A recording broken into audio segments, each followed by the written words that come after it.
नमस्कार। आकाशवाणी चंडीगढ़ से प्रादेशिक समाचारों के साथ मैं रत्तिका। पहले इस बुलेटिन के मुख्य समाचार।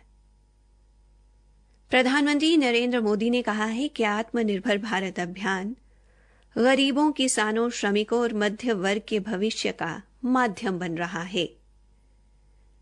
पंडित दीनदयाल उपाध्याय की पुण्यतिथि पर अपने संबोधन में प्रधानमंत्री ने कहा कि बीजेपी की प्रत्येक इकाई को 75 कार्य करने चाहिए।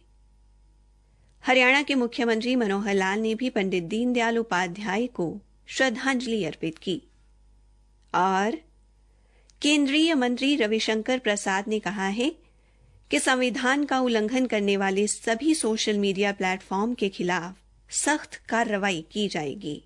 अब समाचार विस्तार से। आकाशवाणी के समाचार सेवा प्रभाग द्वारा कोरोना उचित व्यवहार जन आंदोलन के तहत कोविड-19 के प्रति लोगों को जागरूक करने के लिए शुरू की गई श्रृंखला आओ कोविड को हराएं में आज का संदेश है, कोविड वैक्सीन पूरी तरह सुरक्षित है। याद रखना, दवाई भी और कड़ाई भी। ये भी याद रखना है कि बार-बार हाथ धोना, मास्क पहनना व 2 गज की दूरी अभी भी जरूरी है। प्रधानमंत्री नरेंद्र मोदी ने कहा है कि आत्मनिर्भर भारत अभियान गरीबों, किसानों, श्रमिकों और मध्य वर्ग का भविष्य बनाने का माध्यम बन रहा है। पंडित दीनदयाल उपाध्याय की पुण्यतिथि पर भारतीय जनता पार्टी के सांसदों को संबोधित करते हुए श्री मोदी ने कहा कि आधारभूत संरचना के क्षेत्र में बड़े बदलाव प्रत्येक नागरिक का जीवन सरल बनाएंगे। प्रधानमंत्री ने कहा कि वैश्विक स्तर पर भारत का वर्चस्व तेजी से बढ़ रहा है और प्रत्येक भारतीय को इस पर गर्व होगा। उन्होंने कहा कि हमारी राजनीति में राष्ट्र के लिए नीति बनाना सर्वोपरि है। उन्होंने कहा कि दीनदयाल उपाध्याय के आदर्श आज भी प्रासंगिक और सबके लिए प्रेरणा स्रोत हैं। श्री मोदी ने कहा कि भारतीय जनता पार्टी की विचारधारा राष्ट्र को प्राथमिकता देना है। प्रधानमंत्री ने कहा कि पूरा देश आत्मनिर्भर भारत के विचार से अवगत है। उन्होंने सभी पार्टियों का आह्वान किया कि वे भारत की आजादी की 75वीं वर्षगांठ के अवसर पर समाज के लिए 75 काम करें। श्री मोदी ने पार्टी के सांसदों को आम लोगों से जुड़ने के लिए नमो ऐप का इस्तेमाल करने को कहा। उन्होंने कहा कि नई प्रौद्योगिकी अपनाने से गरीबों और जरूरतमंद लोगों को उनकी धनराशि सीधे उनके बैंक खातों में पहुंचाई जा रही है। हर महीने भारत में 4 लाख करोड़ रुपए से अधिक राशि का डिजिटल माध्यम से लेन-देन हो रहा है।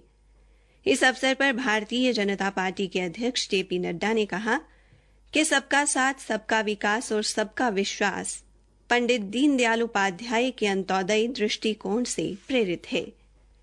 उन्होंने कहा कि ये दृष्टिकोण जनधन योजना, आयुष्मान भारत योजना, प्रधानमंत्री आवास योजना, प्रधानमंत्री किसान सम्मान निधि, सौभाग्य योजना और उज्ज्वला योजना से परिलक्षित होता है। उन्होंने कहा कि पंडित दीनदयाल उपाध्याय का व्यक्तित्व दुर्लभ गुणों का सुमेल था। वे एक अनुभवी राजनीतिज्ञ, आयोजक और विचारक थे।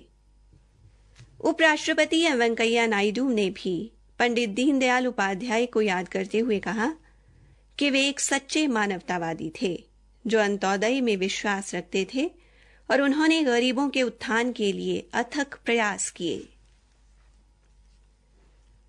हरियाणा के मुख्यमंत्री मनोहर लाल ने भी आज पंडित दीनदयाल उपाध्याय की पुण्यतिथि पर उनके चित्र पर पुष्प अर्पित कर उन्हें श्रद्धांजलि दी।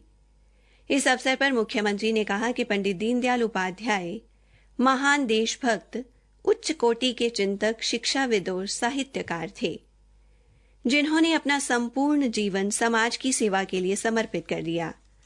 मुख्यमंत्री ने कहा कि उन्हीं के सिद्धांतों पर चलते हुए वे प्रदेश में अंत्योदय को साकार करने का काम कर रहे हैं और उनकी सरकार का उद्देश्य गरीब से गरीब व्यक्ति के जीवन स्तर में सुधार लाना है। हरियाणा सार्वजनिक उपक्रम ब्यूरो के अध्यक्ष सुभाष बराला ने पंडित दीनदयाल उपाध्याय को याद करते हुए कहा कि उनके दर्शन और विचारों को आज पूरा देश याद करता है। वहीं बीजेपी के प्रदेशाध्यक्ष ओम प्रकाश धनखड़ ने कहा कि पंडित दीनदयाल उपाध्याय के विचार आज भी प्रासंगिक हैं और उनके विचारों को अपनाने की जरूरत है। पलवल में भारतीय जनता पार्टी के जिला कार्यालय में भी पार्टी के पदाधिकारियों व कार्यकर्ताओं ने पंडित दीनदयाल उपाध्याय के चित्र के समक्ष पुष्प अर्पित कर उन्हें श्रद्धांजलि दी। भिवानी में बीजेपी के कार्यकर्ताओं ने पंडित दीनदयाल उपाध्याय को उनकी पुण्य तिथि पर याद करते हुए श्रद्धांजलि अर्पित की। इस अवसर पर बीजेपी नेता ऋतिक वधवा, सुनील चौहान एवं इमरान बापोडिया भी उपस्थित रहे। उधर बल्लभगढ़ में भी आज भारतीय जनता पार्टी के कार्यालय पर पंडित दीनदयाल उपाध्याय को उनकी पुण्यतिथि पर श्रद्धांजलि दी गई। इस अवसर पर कैबिनेट मंत्री मूलचंद शर्मा भी उपस्थित रहे। प्रादेशिक समाचार आकाशवाणी चंडीगढ़ से प्रसारित किए जा रहे हैं। हरियाणा के उप मुख्यमंत्री दुष्यंत चौटाला ने कहा है कि अब हरियाणा के सूक्ष्म, लघु और मध्यम उद्योगों द्वारा तैयार उत्पादों को वैश्विक बाजार मिलेगा। साथ ही राज्य के पारंपरिक उत्पाद तैयार करने वाले कारीगरों को भी अपने हुनर की उपयुक्त कीमत मिलेगी। मुख्यमंत्री ने हरियाणा के सूक्ष्म, लघु और मध्यम उद्यम विभाग द्वारा उनकी मौजूदगी में 3 ई-कॉमर्स कंपनियों के साथ हुए समझौते के बाद ये बात कही। इससे पहले उप मुख्यमंत्री के कार्यालय में ई-कॉमर्स के क्षेत्र में जानी मानी कंपनियों के साथ सूक्ष्म, लघु और मध्यम उद्यम के महानिदेशक विकास गुप्ता व कंपनियों के प्रतिनिधियों ने समझौता ज्ञापन पर हस्ताक्षर किए। उप मुख्यमंत्री ने कहा कि आत्मनिर्भर भारत की दिशा में आज सूक्ष्म, लघु और मध्यम उद्यम विभाग द्वारा राष्ट्रीय और अंतर्राष्ट्रीय स्तर की 3 ई-कॉमर्स कंपनियों के साथ समझौते पर हस्ताक्षर होने से प्रदेश के सूक्ष्म, लघु और मध्यम उद्योगों के अलावा कुशल कारीगरों को भी बढ़ावा मिलेगा। केंद्रीय यांत्रिकी एवं सूचना प्रौद्योगिकी मंत्री रविशंकर प्रसाद ने कहा है कि उन सोशल मीडिया प्लेटफॉर्म के खिलाफ सख्त कार्रवाई की जाएगी जो देश के कानून का उल्लंघन करते पाए गए या फर्जी खबरें फैलाने और देश में हिंसा को उकसाने की कार्रवाई में लिप्त पाए गए। आज राज्यसभा में ट्विटर, फेसबुक, व्हाट्सएप और लिंक्डइन का नाम लेते हुए श्री प्रसाद ने कहा कि इनके देश में लाखों फॉलोअर्स हैं और लोग यहां व्यापार करने और धन कमाने के लिए स्वतंत्र हैं। उन्होंने कहा कि इन प्लेटफॉर्म को भारतीय संविधान के प्रावधानों का उल्लंघन करने की अनुमति नहीं दी जाएगी। सोशल मीडिया के दुरुपयोग के बारे में राज्यसभा में पूछे गए एक सवाल के जवाब में श्री रविशंकर प्रसाद ने कहा कि सोशल मीडिया ने आम लोगों को सशक्त किया है।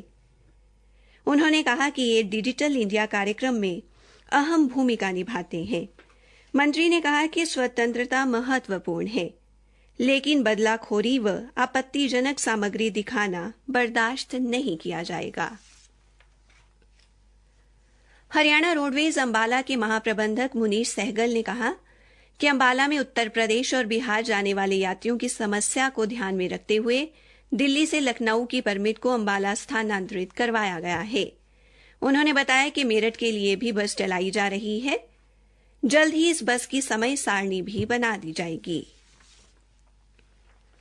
हरियाणा के सरकारी विश्वविद्यालय, सरकारी महाविद्यालय व सरकारी मान्यता प्राप्त महाविद्यालयों में अब हरियाणा सरकार की आरक्षण नीति का पालन करना अनिवार्य होगा।